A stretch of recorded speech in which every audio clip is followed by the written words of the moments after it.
बोलो गंगा मैया की जय, यमुना मैया की जय, तीर्थराज प्रयाग की जय।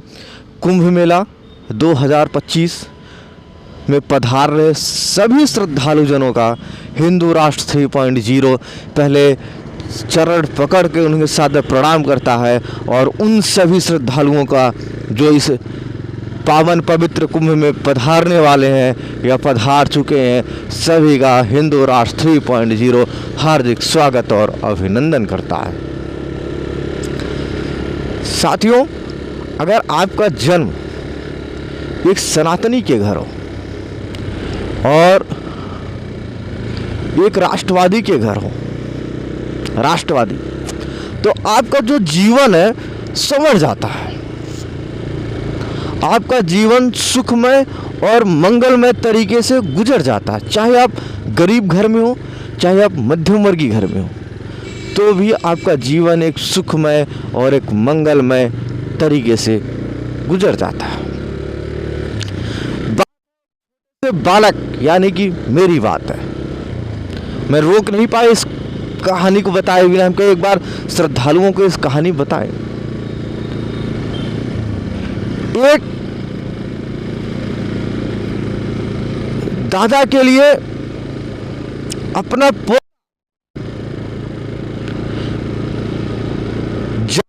प्यारा होता है, जान से भी प्यारा होता है।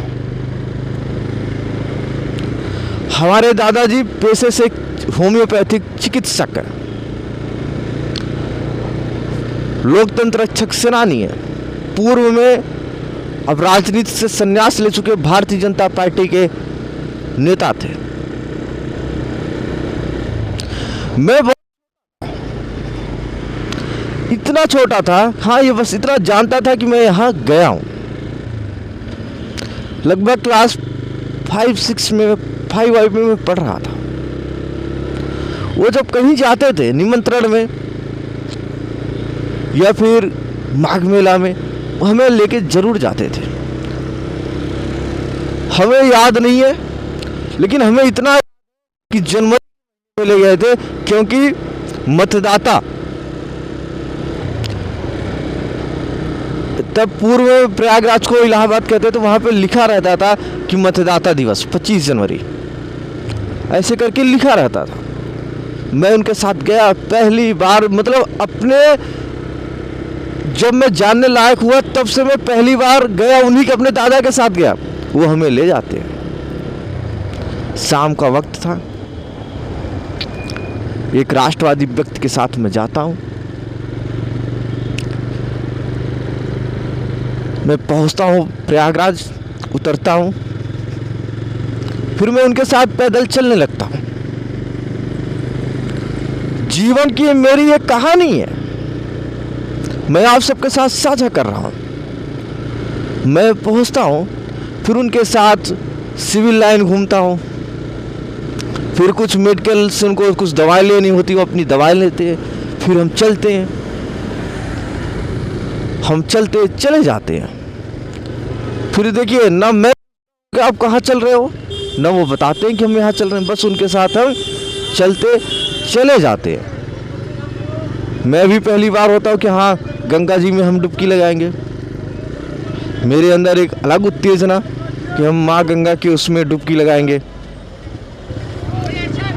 तो हम चल देते हैं कि जो देखिए छोटे बच्चे के मन में रहता है कि हम कितनी जल्दी शहर पहुँचे और शहर की चीज़ों को देखें, बहते हुए जल को देखें, माँ गंगा को देखें। ये हमारी बात है कि गंगा जी हैं, अच्छा गंगा जी को देखना, चलो गंगा जी देखेंगे। देखिए मेरे मन में बचपन से था और अभी भी है, हमें बहुत अच्छा लगता है जब मैं देखता हूँ माँ गंगा का प्रवाह। उनके साथ में फिर रात्रि में हमारी एक बुआ है, मतलब हमारे दादा की बुआ है, उनके घर हम पहुँचते हैं। वहाँ हम रात्रि विश्राम करते हैं, खाना वाना खा के हम सो जाते हैं। फिर सुबह उठते हैं, हमारे बाबूजी कहते हैं चलो अब गंगा स्नान करना है। फिर हम उनके साथ निकल देते हैं। फिर उनके साथ हम निकल देते हैं। फिर हम पैदल चलना शुरू करते हैं। माँ गंगा के किनारे देखते हैं बड़े बड़े टेंट लगे हैं और बड़े बड़े झंडा लगे हैं। यहाँ के लोग यहाँ आए, फलाना पंडित है, उनका झंडा ये है, उनके झंडे में लौकी लटकी है, उनके झंडे में तरबूजा है, उनके झंडे में ये है, उनके झंडे में ये, बड़े बड़े धर्म फहराते रहते हैं। ऊपर एक गुब्बारा सा लगा रहता है, वो उसमें एयरटेल लिखा रहता था, BSNL लिखा रहता था, यूनिनॉर लिखा रहता था, वोडाफोन हच लिखा रहता था। हम देखते थे, हम जाते थे और मन इतना आनंदित हो जाता। सब देखते तो उसके बाद अगर हम देख लेते तो अच्छा ये कार जा रही है, अच्छा ये जा रहा है। फिर साधु संत देख लेते थे, फिर कोई हनुमान जी के रूप में है, कोई किसी के रूप में, हम देखते ही प्रसन्न हो जाते थे। और हमें भली बात याद है, हमारे बाबू कुछ नहीं बोलते थे, बस वो देखते देखते कहते थे चलो अब चलते, आगे चलते हैं। फिर मैं उनसे पूछता था गंगा जी कहाँ नहाना है, कहते आगे नहाना है। अच्छा कहाँ नहाना है, आगे नहाना है। ऐसे ऐसे करके हम पहुँचते रहते हैं, अपने कदम हम आगे बढ़ाते रहते हैं। फिर हमारे ही क्षेत्र के पंडित श्री दयाशंकर मिश्रा जी के हम पहुँचते हैं, वो कल्पवास करते हैं। हमें तो इतना याद रहता है कि वो हमारे गुरुजी है। हम उनके यहाँ पहुँचते हैं, देखते हैं कि हमारे यहाँ के लोग और लोग वहाँ पे बैठे रहते हैं। फिर हम गंगा स्नान करके आते हैं। गंगा बचपन की बात बता रहा हूँ, बचपन की बात है, जितना याद मैं आपको बता रहा हूँ, इसलिए मैं आपको एक बात बता रहा हूँ। जो लोग कहते हैं ना आजकल के लोग कि सनातनी तो अब जगह है, मैं उनको बताना चाहता हूँ सनातनी अब नहीं जगह, सनातनी बहुत पहले का जगह हुआ था। ये कुछ लोग अब जगे हैं जो वो अब, हमारे परिवार वाले तो न जाने कब से जा रहे हैं कुंभ, न जाने कब मेला नहलाने ले जा रहे हैं साथियों।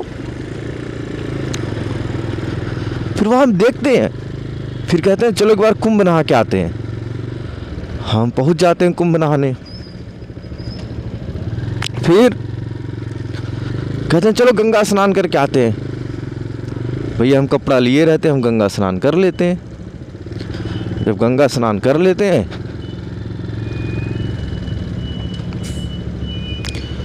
तो गंगा स्नान करने के बाद हम लोग पहुँचते हैं। अब गंगा स्नान हम कर लेते हैं, फिर पहुँचते हैं उसी शिविर में, उसी टेंट में एक बार फिर से, जहाँ पे सब लोग इकट्ठा हुए रहते हैं। फिर हम गंगा स्नान करके आते हैं और गंगा स्नान करने के बाद हम वहाँ बैठते हैं और फिर हम देखते हैं कि हमारे क्षेत्र के और बहुत सारे लोग वहाँ आ जाते हैं। उस समय ना मोबाइल फ़ोन थे, मोबाइल फ़ोन किसी के पास नहीं था, लेकिन फिर भी सनातनी इकट्ठा के। मैं छोटा में बड़ा भौचक हुआ, इन सबको कैसे पता चल गया, ये लोग कैसे आ गए।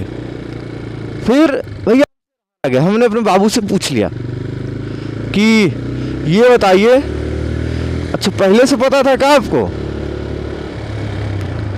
कि सब लोग यहाँ आएंगे? कह रहे हाँ हमें बहुत पहले से पता है कि इनका यहाँ शिविर। हम कहे अच्छा क्या, चला ठीक बा। कह रहे कब हुआ? हम कहे कुछ ना, बस हम इसे पूछत रहे। तो हमसे पूछने लगे कि तुम जानते हो इन्हें? हम कहे हाँ ये तो जानते हैं, हमारे एक चंद्रिका सर है, मतलब पंडित जी के लड़के का नाम है, वो भी प्रिंसिपल स्कूल में थे, अध्यापक, और उनके लड़के भी अब वकील हो गए हैं, सर हैं हमारे। तो मेरे कहने का तात्पर्य ये है, हमने इस कहानी को आपको क्यों बताया, क्योंकि जीवन में एक वो व्यक्ति हो तो संस्कृति की ओर ले जाता है, आपको सभ्यताओं का परिचय देता है। वो पता है कौन होता है? आपके दादा होते हैं। आप उन्हीं से प्रेरणा, आप उन्हीं को जैसे बना लिए। जीवन में आपको कठिनाइयां तो आएंगी, आपको झूठ का सामना करना पड़ेगा। जिस दिन आप सच के मान, उस दिन आपको झूठ का सामना करना पड़ेगा। तो हम वहाँ पे गंगा स्नान करके आते हैं। स्नान करने के बाद हम वहाँ पे खिचड़ी खाते हैं। खिचड़ी खाते हुए फिर हम लोग आधा एक घंटा वहाँ बैठते हैं, आराम करते हैं लोग। फिर धीरे धीरे करके हम फिर निकल आते हैं। सोचिए, आप खुद सोचिए, हम भी सोचिए, आप भी सोचो। सनातन में बुजुर्गों, सनातन में और घर बुजुर्ग क्यों होने चाहिए, मैं आपको इसलिए कहानी बताया। मेरा कहानी बनाने का ये कोई अलग तुक नहीं है। हमने आपको इसलिए कहानी बताया कि जिससे आपको पता चले कि आपके जीवन में और हमारे जीवन में बदलाव करने वाला कौन है। ये चीज़ें जानना बहुत ज़रूरी है। घर में और सनातन में वृद्धों का, जो बुजुर्ग हैं, उनका सम्मान अवश्य करें, समान रूप से उन्हें देखें। आप उन्हें ये मत सोचिए कि वो 70 साल के हो गए, 80 साल के हो गए। अरे भैया, जो तुमने जीवन गुजारी है ना, उससे कठिन जीवन वो गुजार के यहाँ पहुँचे हैं। इसीलिए एक बार फिर से बोलिए गंगा मैया की जय। अगर आप कुंभ नहाने जा रहे हैं तो कुंभ में अपने घर के बुजुर्ग लोगों को लेकर जरूर जाएं। और बुजुर्गों के साथ जो आपके घर में नन्हे बच्चे हैं, उन्हें एक बार कुंभ में लेकर जरूर जाएं। और कोशिश करें कि आप उन्हें, जो टेंट शिविर वहाँ पे लगे हैं, उन्हें बहुत कुछ सीख मिलती है, बहुत सीख मिलती है। आप सब को एक बार फिर से मैं तीर्थराज प्रयाग में पधारे सभी श्रद्धालुओं को, सभी देवतुल्य संतों को मैं सादर प्रणाम करते हुए उनका हार्दिक स्वागत और अभिनंदन करता हूँ। हिंदू राष्ट्र 3.0 सदैव सनातन हित की बात करता है और आगे भी करता रहेगा, चाहे हिंदू राष्ट्र 3.0 को कोई सपोर्ट करे या ना करे। लेकिन हम सनातन नहीं छोड़ेंगे, हम हिंदुत्व की बात करना नहीं छोड़ेंगे, और जो हिंदुत्व की बात करता है उसका साथ हम नहीं छोड़ेंगे। ये मेरा आप सबसे वादा है। आप लोग बने रहिए हिंदू राष्ट्र 3.0 के साथ, क्योंकि यहाँ पर सिर्फ सनातन ही सनातन गूंजने वाला है। इसके अलावा आपको कुछ नहीं समझ में आएगा, और मुझे भी कुछ समझ नहीं आता सनातन के अलावा। हमारा सिर्फ एक ही मकसद है कि सनातन हमारा कैसे, इस पूरे देश को हम कैसे हिंदू राष्ट्र घोषित कर दें। अगर हमारी बस चले तो हम देश को हिंदू राष्ट्र घोषित करके यहाँ पे हिंदुओं का राज हम कर लें अपना। बोलो गंगा मैया की जय, बोलो तीर्थराज प्रयाग की जय, बोलो तीर्थराज प्रयाग की जय, बोलो बड़े हनुमान जी की जय।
Ahí lo daba un